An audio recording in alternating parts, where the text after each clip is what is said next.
কোনো বাজারে আমরা ওই প্লাস্টিকের ব্যাগ ওয়ান টাইম যেটা ব্যান্ড প্লাস্টিক সেই ব্যাগ নিয়ে যাবেন না। আমরা বাজারে ভেন্ডিং মেশিন বসিয়ে দিচ্ছি, তারও কথাবার্তা চলছে।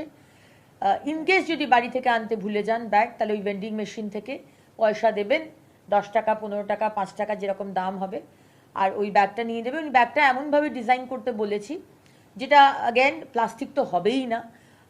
আমরা চেষ্টা করছি রিসাইকেল করা কটন ব্যাগ দিতে, যেটা ব্যাগটা আপনি ইউজ করতে পারবেন, আপনার ফেলতে মন যাবে না। এবং ব্যাগটার ভিতরে এমন কোনো টেকনোলজি ইউজ করতে প্লাস্টিক ছাড়া, যেখানে মাছ মাংস আপনি ওই ব্যাগের মধ্যে নিতে পারবেন। আপনি কোনো সময় মাছ মাংস নিলেন, আবার কোনো সময় ব্যাগটাকে ধুয়ে আপনি সবজিও নিতে পারবেন। সো এরকম মাল্টিপারপাস ইউজ ব্যাগ আর কি, সেরকম আমি একটা ডিজাইন করতে বলেছি। ভেতরের ইনার লেয়ারটা কি হবে সেটা এখনো ডিসাইড হয়নি, সেটা আমরা দেখে নিচ্ছি। বাট ব্যাগটা সুন্দর ব্যাগ হবে, যেটা আপনি ফেলতে চাইবেন না।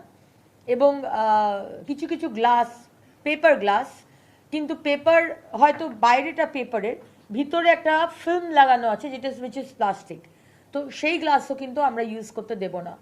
সো যারা যারা দোকানে অনেক সময়তে আছে কোল্ড ড্রিঙ্কস বিক্রি করে, সফট ড্রিঙ্কস, সেখানে ওই গ্লাসগুলোর ভিতরে কিন্তু প্লাস্টিক থাকে, উই উইল ব্যান, ওই গ্লাস ইউজ করা যাবে না।